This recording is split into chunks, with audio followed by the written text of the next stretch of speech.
One thing I know about John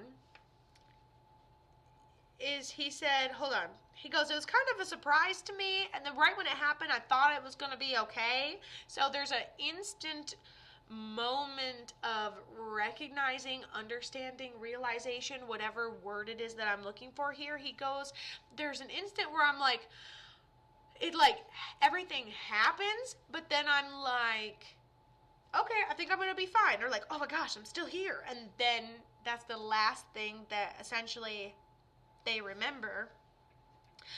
He tells me that he's at peace on the other side. He goes, but you've talked to me before. So I was like, okay, maybe I've talked to you before. He has brown hair. He has dark hair.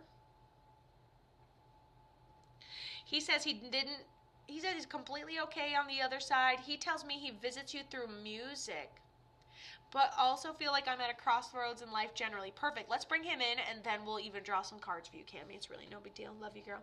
He says he keeps visiting you through the music to let you know he's there. You have a primary female guardian angel.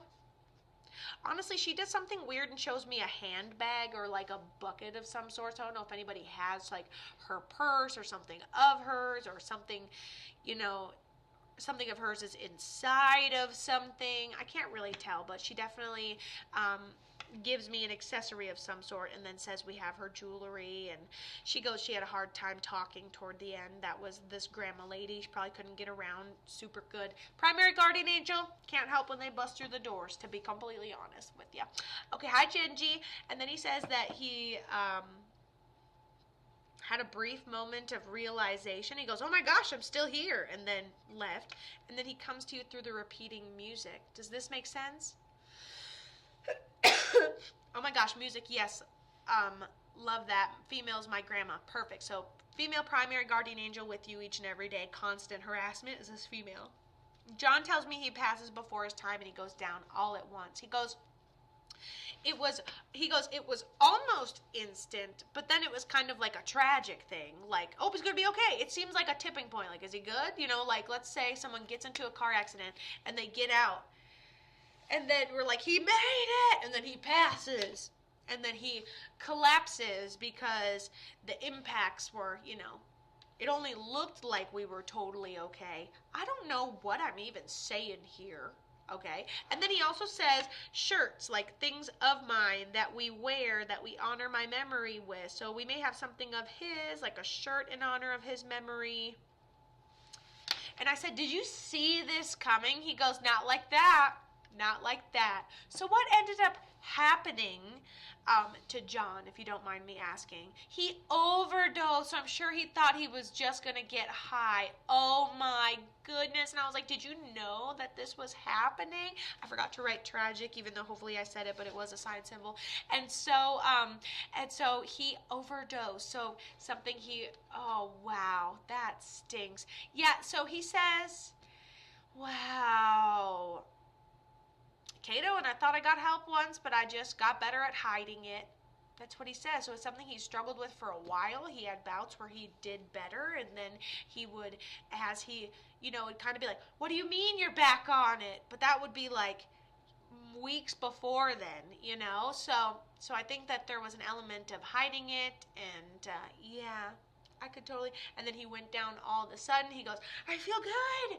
I feel fine. And he goes, I'm still here, and then passes immediately. It was so tragic. Our first daughter was with him, and oh man, whole world came crashing down. And then he talks about it being tragic, talks about it being suddenly, not expecting to pass like that. And he goes, and I'm not saying that you have moved on in any way, but he talks about amazing people being in this girl's life for the entirety of her life, you bringing people that complement what your children need. And honestly, I think that's such a great mom move of you. I'm not telling you to fill the voids with humans by any means, but you do such a great job at this point in your life surrounding yourself with people that are meant to be there. I definitely do not doubt that you haven't been with anyone else. I'm like, I am not trying to like push you along or anything, but you are you will be such a much better judge of character after what you've been through. I don't think you can take any responsibility for this. 4 months old, was only 4 months old and is now 6. You know what? But take your time, because I think the right person, and I know that might not be something you want to hear, but the right person that deserves you is worth that wait, for sure. And I don't think that's very far off, but also not pushing, of course. Your oldest daughter that experienced this has been around more death scenarios than just her father. That's the start of a few. She's going to befriend people who throughout her whole entire life that will pass tragically as well. So I cannot help but feel that your oldest daughter has mediumship abilities, something that, some people don't have any trauma and really don't, maybe they lost a grandma, but that's about it somewhere, some normal human stuff. But some people are there when a tragedy strikes. Some people are born in the family where they're the only one left, okay? And I'm not saying that's her case, obviously, your family, and you're going to be just fine, okay? But what I am saying is, this is a part of that one story. That one becomes a medium and a healer, and also understands the deep emotions that the world has to offer, okay? And while that is the outcome of a traumatized old soul, I think it was kind of inevitable that she be surrounded by these type of things, like death and deep emotions, and people that make good decisions, people that make bad decisions, Oh my God, she does. She just told me the other day, Mom, I see colors around people. Totally real. I asked her, what's mine? She said green. Yep. And she was like, oh, and I was like, oh my God, Kato's told me that before. No, seriously. And I would do nothing but encourage this. And even you saying, Kato told me that. And then she can compare herself to a psychic that's been doing it for a long time. I think it's a beautiful thing. I think she shows a lot of abilities.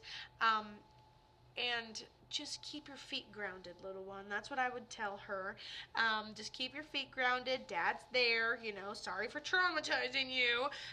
But pay attention to when your mind just goes to Dad. You've got that female over there on the other side keeping you busy. Of course, you can call him into your thoughts and have a convo with him. He'll pop in randomly throughout. But at the end of the day, to be very, very honest with you, it just really feels like he's her primary guardian angel, and you're doing a great job with what you're doing. So allow yourself some grace, allow yourself some freedom in whatever ways you want to take it. And remember that you have a life to live too. Your quality of life still has to be good being here. And you're going to find exactly what's meant for you. So don't be afraid to open your heart. A lot of the times, your heart's a muscle and it needs to be flexed and used. So you have such a good heart. Don't make it so nobody gets it, All right, Cami, love you. And as far as life goes, what do you want me to look into for you a little bit? And I can just attach it onto your little reading here. You just made me laugh. Sorry for traumatizing you, right? That's exactly what he would say. He'd adjust his hat, be like, sorry for traumatizing you, kid. And then they'd both have their little gangster act. She'd be like, whatever, Dad. And then go to the other room with her snack, Like, they have the same personality. You might as well just put some humor in there, to be honest with you.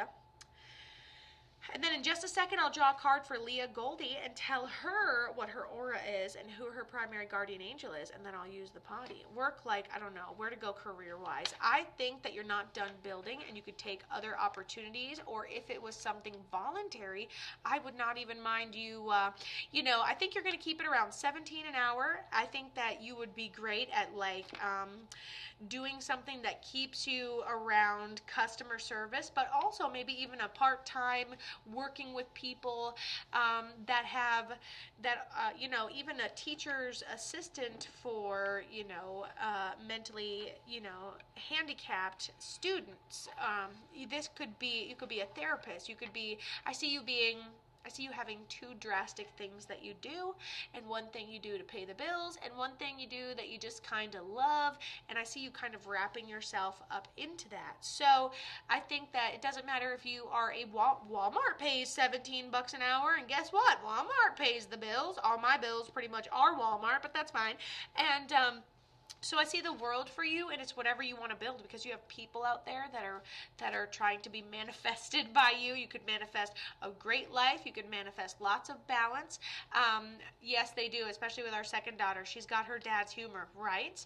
So I love that you can still look into their eyes and see a reflection of him, because that's amazing. It's a beautiful benefit that you get as a mama. And he loves you very much, and don't be afraid to bring great people into your life, honestly. And then the world, you can make anything happen. If you're building something you like and you're building your happiness, he'll make whatever happen. Okay? He'll make whatever happen. If you're happy, he'll make it happen. Promise you that.